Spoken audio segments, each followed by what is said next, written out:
네, 여러분 안녕하십니까?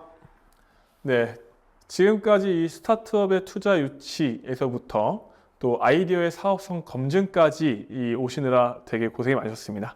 이 마지막 섹션인데요. 스타트업의 초기 고객 확보라는 것까지 제가 좀 담당해서 좀 여러분께 설명을 드리도록 하겠습니다. 혹시나 이 강의를 첫 번째로 들으시는 분도 있을 것 같아서 다시 한번 순서를 좀 추천드리자면은 먼저 좀 추천드리는 거는 스타트업의 투자 유치 사례에 대해서 좀 길더라도 쭉 그거 먼저 학습을 하시는 거 좀 추천드리고요. 왜냐면은 제가 순서로 좀 가고 있습니다. 스타트업의 투자 유치 사례를 먼저 학습하시는 게 더 좋고, 그 다음은 아이디어의 사업성 검증, 그리고 그거 다음에 이 초유의 확보로 오시면은 오히려 순서대로 좀 이해하시기 더 편할 것이다 라는 말씀을 드리면서 시작을 하도록 하겠습니다. 네, 다시 설명드리자면 저희는 이 사업 전문 그룹인 뉴블랙, 언더웍스를 운영하는 회사이고요. 계속적으로 창업가를 육성하고 또 실제로 창업을 하고 사업을 성장시키는 그런 일들을 지난 8년 동안 계속 해오고 있는 사업 전문 그룹입니다.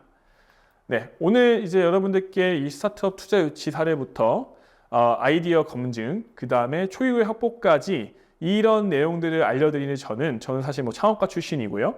그 다음에 실제로 스타트업 사업 개발을 주로 하고 있고 신규 사업을 개발하는 일을 주로 하고 있는 저는 양승만이라고 합니다.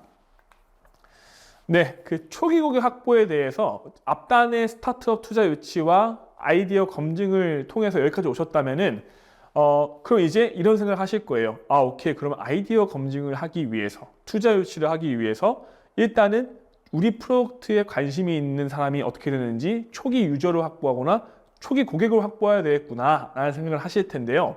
그런 말에 근거를 더 하기 위해서 한 가지의 그런 얘기를 좀 하고 시작을 하자면, 정말 맞는 말이지만 오해하면 안 되는 말이 있습니다.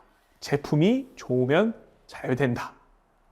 맞는 말이지만 오해하면 안 된다는 말씀을 드리는 이유는 이 앞단의 투자 유치 사례부터 시작해서 아이디어 검증 때도 충분히 말씀드렸지만, 우리의 스타트업 아이디어가 실제로 엄청난 성장과 엄청난 잠재력과 투자 가능성이 있다라고 검증받기 위해서 검증해야 되는 게 크게 두 가지라 말씀드렸습니다. 첫 번째는 우리가 지금 상정한 프로블럼을 갖고 있는 고객이 이 시장에 얼마나 많이 있을 것인가, 또 그 사람이 얼만큼 많이 그 지불의사가 있을 거고 얼마나 많은 높은 금액을 낼 것인가, 또 얼마나 자주 그 문제를 겪고 있을까에 대한 뇌피셜이 아닌 데이터적인 검증, 첫 번째. 두 번째는 우리 아이디어의 사업성 검증으로서 우리가 실제로 고객을 한 단위 획득하는 비용보다 그 고객이 획득됐을 때 예상되는 가치가 훨씬 많은가, 그 가치에 대한 부분으로서 이 고객에게 쓰고 있는 비용 대비 획득하는 그 가치의 효율성이죠.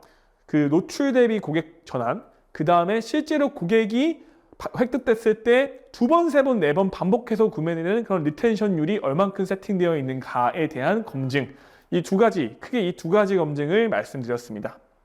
그럼 이제 여기까지 잘 이해하셨다면은 우리가 극초기 스타트업으로서 투자도 유치하고 우리 아이디어의 사업성도 우리 스스로 검증하기 위해서는 리텐션과 리퍼럴이 실제로 높은가를 검증해야겠구나 라는 그런 생각을 하실 거예요. 네, 왜냐하면 앞서서 이제 말씀드렸습니다. 우리가 리텐션을 개선하고 신규 고객을 늘리는 것, 그러니까 결국 우리가 승만님 두 개 다 하면 되지 않나요? 맞습니다. 근데 이제 결국 우리가 갖고 있는 자원은 한정적이기 때문에 우리의 동료들의 시간도 자원입니다. 대표님의 시간도 자원이에요. 우리가 남들보다 막 두 배의 삶을 살 수는 없습니다. 우리도 24시간이고 우리의 경쟁사도 24시간이고 결국 이 시간 자원 또 비용 자원을 현명하게 투자하는 게 중요한데, 이 투자하는 데 있어서 우리는 어쩔 수 없이 이 문제 해결의 우선순위를 세우게 됩니다. 지금 우리가 집중해서 해결해야 되는 문제는 무엇인가?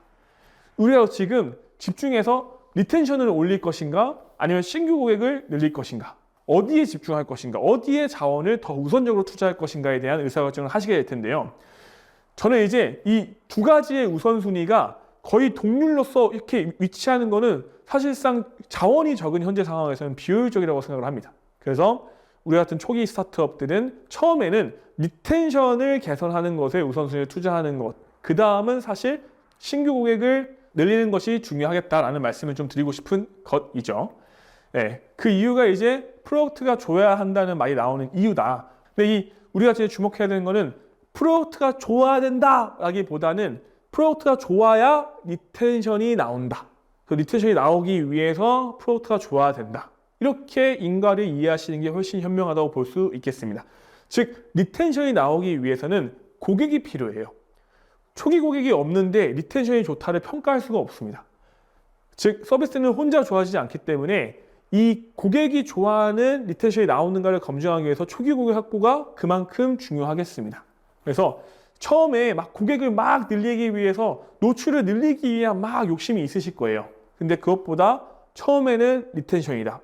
일정 부분까지 우리가 결국 투자를 유치하고 계속 성장 가능성이 있다는 걸 증명하기 전까지는 리텐션에 집중하자라는 것을 좀 추천드리고 싶고요.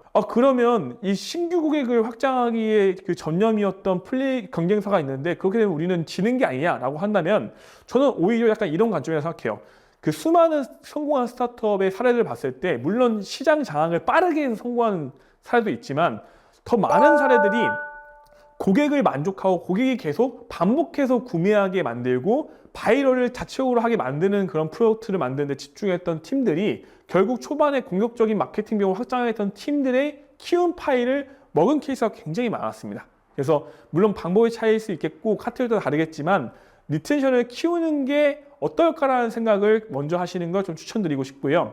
그럼 결국 리텐션을 키우는 관점에서 초기 고객이 아예 없으면은 말이 안 되기 때문에 초기 고객을 확보하기 위한 이 영업, 세일즈 마케팅이 지금 현재 고민이 있으실 것 같습니다. 그래서 그 고민을 해결하기 위한 저희만의 그런 방법들을 이번 시간에 이 3편의 강의를 통해서 설명드리도록 하겠습니다. 우리가 지금 목표를 말씀드렸어요. 우리가 엄청나게 많은 고객이 필요해서 세일즈 마케팅을 하는 게 아니라 초기 고객, 50명의 고객, 100명의 고객을 만들기 위한 세일즈 마케팅이 현재 목표라고 정의를 하고 시작을 해보겠습니다. 그럼 100명의 고객을 만들기 위해서 어떻게 해야 될 것인가? 네, 리텐션 검증을 위해서 약 50명에서 100명의 고객이 필요한데 이 고객은 절대로 운 좋게 갑자기 만들어지지 않다는 것을 여러분도 알고 계실 겁니다. 이 실제 고객은 정말 복잡한 과정을 거쳐서 이 우리를 모르고 있는 자연인 상태에서 우리를 알게 되고 잠재 고객이 되죠. 이 잠재 고객이 된 다음에 더 우리를 탐색해서 실제 고객으로 전환하는 그런 과정을 거치게 되는데요.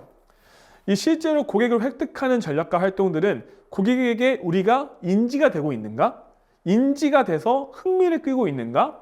흥미를 끌어서 갖고 싶다는 욕구를 갖게 하는가? 또 실제 그걸 통해서 구매로 이어지게 되는가? 이런 여러 가지 단계에 따라서 고객을 획득하는 전략과 활동들이 각기 달라진다고 합니다.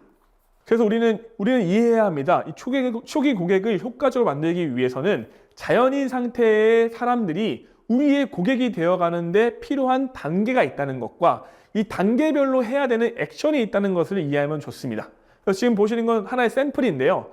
B2C의 사례는 이런 식으로 도달, 액팅, 전환, 엔게이지 이렇게 4가지 단계로 구분했을 때 이런 노출하는 그런 광고들, SEO 광고, 팝업 스토어 여러 가지 막 이런 방법들이 막 세세하게 있다는 것들을 지금 보여주고 있는 거고요. B2B도 똑같습니다. B2B도 처음에 도달하는 단계, 그리고 액팅하는 단계, 그리고 전환하는 단계와 인게이지 되는 단계 이렇게 4단계로 나눠서 자연인 상태의 고객이 우리의 실제 고객이 되는 데까지의 일종의 단계가 존재한다는 것을 인지하시면 더 효과적으로 초기 고객을 확보할 수 있는 전략과 계획을 수립하는 데 도움이 되겠습니다. 네, 그럼 B2C와 B2B 이 2가지의 사업 영역에서 세일즈 마케팅 퍼널, 아까 말씀드린 그 단계 있죠? 그 퍼널이 각기 다를 텐데 어떻게 생각해야 되나요? 라는 그런 의문이 있을 수 있을 거예요. B2B든 B2C든 상관없이 자연인 상태의 고객이 우리의 고객이 되어가는 이 세일즈 마케팅 퍼널은 항상 존재합니다. B2B는 뭐 이런 거겠죠. B2B는 우리를 어쨌든 어딘가에서 노출이 되시고 인지하시고 우리를 더 알고 싶어서 우리를 더 탐색하시고 우리 랜딩 페이지나 이런 데 방문하시고 서비스 제안서도 보시고 미팅을 하고 싶다고 우리한테 리드 정보를 주시고 미팅을 하고 미팅을 통해서 긍정적으로 하면은 그분들이 이제 견적서나 이런 걸 요청하시고 그걸 이제 이 계약의 키맨에게 보고해서 실제로 이 계약이 성사할 수 있을 때까지의 이 과정을 지나고 클로징되는 그런 퍼널이 있겠고요. B2C는 상대적으로 좁겠죠. B2C는 일단 노출이 되시고 인지를 하시고 클릭을 해서 탐색을 하시고요. 이거 괜찮네 라고 해서 구매를 하시고 이런 약간 이런 단계가 조금 더 짧게나마 있겠습니다. 하지만 세일즈 마케팅 퍼널이 없는 사업은 절대 없습니다.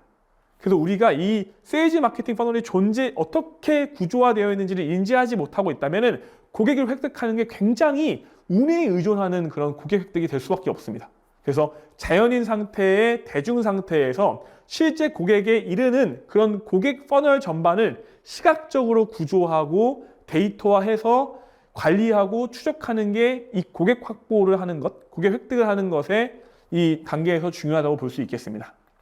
그래서 돈과 시간과 사람이 상대적으로 부족한 상황에서 어떻게 우리가 50명, 100명, 아니 1000명의 초기 고객을 확보할 수 있을 것이냐. 우리가 리텐션을 올리고 실제로 충분히 사랑받는 프로덕트가 된 다음에 퍼포먼스 마케팅으로서, 콘텐츠 마케팅으로서, 여러 가지 마케팅으로서 우리가 투자받은 금액을 바탕으로 그 규모는 우리가 리텐션이 높고 리퍼럴이 높은 그런 프로덕트를 만들었다면 충분히 확장할 수 있습니다. 지금 그런 목적을 잡으면 우리의 계획, 이 자원 투자가 비현실적이고 비효과적인 가능성이 되게 높습니다. 지금은 이번 단계에서는 우리가 리텐션을 검증하기 위해서 100명의 초기 고객을 만든다 정도의 목표를 잡아주시고 이 100명의 고객을 어떻게 만들 것인가, 이 100명의 고객을 만들기 위해서 필요한 돈과 시간과 사람이 절대적으로 부족한 상황에서 이 각각의 단계를 쪼개서 어떤 식으로 접근할 것인가에 대한 답을 찾는다라고 생각하시는 게 더 좋겠습니다.